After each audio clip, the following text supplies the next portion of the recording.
35वां match IPL 2025 का होने वाला है कल 3:30 बजे 19 अप्रैल को नरेंद्र मोदी स्टेडियम अहमदाबाद में।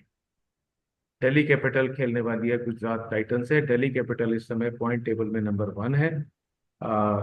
6 में से 5 मैच जीते हैं उन्होंने। जीटी नंबर 2 है, लेकिन जीटी का रन रेट कमाल का है, 1.081, जबकि टीसी का है 0.744। इस वीडियो को अंत तक देखिएगा। आईपीएल से जुड़ी हुई अब तक जो हमने बातें की हैं वो 85% से अधिक सही हुई हैं। मेरे सहयोगी नीरज प्रसाद, जो अगर आप हमारे रेगुलर दर्शक हैं तो सब जानते हैं कि क्रिकवेज, स्पोर्टिको, दैनिक जागरण जैसे प्रतिष्ठित जगहों पे काम करते हैं, उनके लिए लिखते हैं। और मैं आपका मेजबान डॉक्टर दिनेश नागपाल, मैं एक अंतर्राष्ट्रीय क्रिकेट कमेंटेटर हूँ। रेडियो, दूरदर्शन और जियो सिनेमा के लिए काम करता हूँ। नीरज, इससे पहले कि हम मैच की बात करें, हम दर्शकों से अनुरोध करते हैं कि यूट्यूब पर अगर आप पहली बार देख रहे हैं हमें, तो इसको सब्सक्राइब कर दें, चैनल को सब्सक्राइब कर दें, बेल आइकन दबा दें, और फेसबुक पेज को हमें फॉलो कर लें। नीरज, नरेंद्र मोदी स्टेडियम जीटी का फेवरेट ग्राउंड, ठीक है। और दिल्ली कैपिटल ने भी जो पिछला मैच जिस तरह से उन्होंने वो कमाल किया, सुपर ओवर में राजस्थान रॉयल को हराया।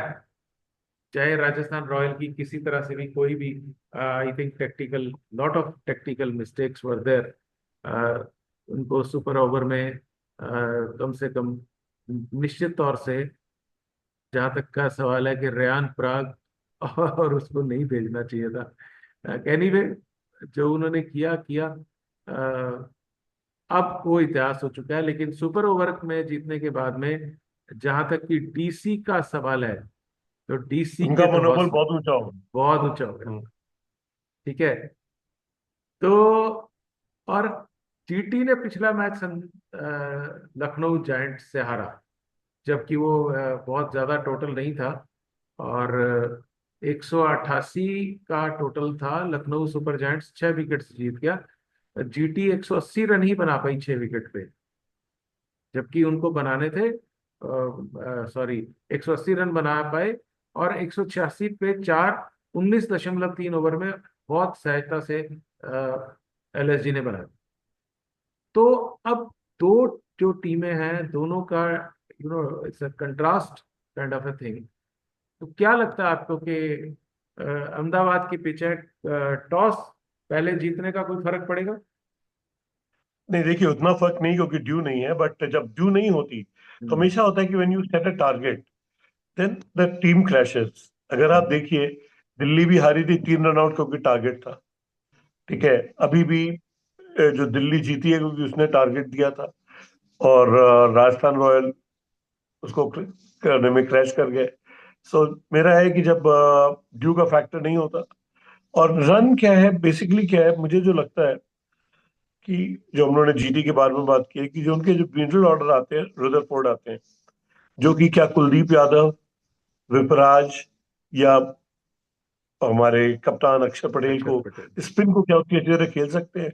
सेम चीज भी मुझे तेवतिया दिखती है, सेम चीज मुझे शाहरुख खान दिखती शाहरुख खान, है। तो बिल्कुल। अनलेस अनटिल वॉशिंगटन सुंदर आके स्टेबलाइज नहीं करे, या तो फिर शुभमन गिल की बहुत समय से एक अच्छी इनिंग नहीं हुई है। अब तक हम्म। उनकी सिर्फ एक 50 के ओवर की इनिंग हुई है। He is due for that inning. Hmm. And I feel that because of that this time there will be an addition, because अब दिल्ली के भी जो बैट्समैन है, मुझे नहीं लगता कि वो रशीद खान को और साई किशोर को बहुत अच्छी तरह खेलेंगे। और अगर टारगेट मिलेगा, तो जैसे पिछली बार हुआ था, अगर सबको याद होगा कि आशुतोष शर्मा और वो मारने के चक्कर में कैसे आउट हुए थे विपराज, क्योंकि यंगस्टर्स हैं। प्रेशर 2-3 मारे उन्होंने, लेकिन सस्टेन मारना, 40-20 की इनिंग खेलना, 40 की इनिंग में बहुत फर्क है। तो वो मुझे लगता है कि ये एक प्रॉब्लमेटिक, दोनों का मिडिल ऑर्डर थोड़ा सा ड्राई टाइप का है। दिल्ली के अगर फैफ आ गए और उन्होंने वो जो अपने जो, पता नहीं क्यों अपने बैट्समैन को कोशिश किए जा रहे हैं, उसने कुछ रन नहीं बनाए, उसको हटाएं, फैफ को ले आए, तब तो ठीक है। वरना वो आता है, विकेट 6 दे के चला जाता है, जो उनका ओपनर है। ठीक है। पिछले बार की बात गई, इस साल उसने कुछ भी नहीं किया। They should replace him. हाँ, मैं जैक फ्रेजर की बात कर रहे हो। हाँ हाँ, जैक फ्रेजर, सॉरी अगर मैंने नाम नहीं लिया। जैक जैक फ्रेजर ने तो कुछ नहीं किया। फैफ को उसकी जगह आना चाहिए, और इस तरह से गेम तब बन सकती है। डुप्लेसी को आना चाहिए, हम्म, फैफ डुप्लेसी को। और करुण नायर को तो एक मौका और देना बनता है, क्योंकि पिछले मैच में रन आउट हो गए थे। लेकिन सही कह हम्म। रहे हो आप, और करुण नायर एक फैक्टर है जो कि राशिद को और अ, साई किशोर को खेल सकता है, बिकॉज ही इज बहुत एन। आराम से, हाँ। Because he is been playing domestic matches and he knows how to play spin. Yes, yes. So but the fact is he is coming on top. तो वो तो पेसर्स को खेलेंगे, और गुजरात के पास पेसर्स अच्छे हैं। और अगर गलती से रबाडा भी आ गए तो और इफेक्टिव हो जाएंगे वो। सिराज हैं, मोहम्मद अरशद खान हैं, प्रसिद्ध कृष्णा हैं, और बढ़िया बॉलिंग अटैक है। तो नीरज, हाँ इसका जी, बट मतलब ये अगर हुआ। रबाडा रबाडा क्यों नहीं खेल रहे हैं?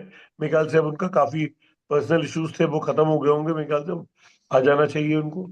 वो आ जाएंगे तो गुजरात का एसेंडेंसी है।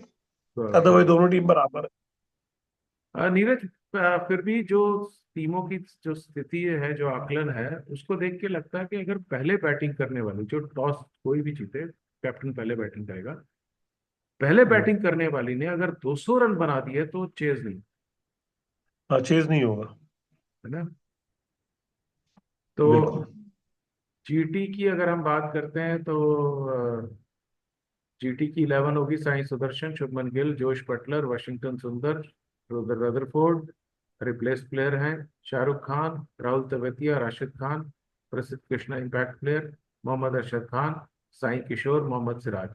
अगर ये नहीं खेल मोहम्मद अरशद, अगर रबाडा को कोई इशू नहीं होता तो मोहम्मद अरशद खान की जगह रबाडा खेलता। इनफैक्ट मोहम्मद अरशद खान से ना आप बैटिंग करा पा रहे हो, ना बॉलिंग के अपने 4 ओवर करा पा रहे हो। तो वो एक कॉग इन द व्हील की तरह है, जो उनका यूटिलाइजेशन नहीं हो रहा। पिछली बार उन्होंने एक विकेट जरूर लिया था, लेकिन 4 ओवर तो हो नहीं रहे उनसे। नहीं, कप्तान को टच ही नहीं है। और दिल्ली की बात करते हैं तो जैक फ्रेजर की जगह फैफ डुप्लेसी, अभिषेक पोरेल रिप्लेस प्लेयर होते हैं।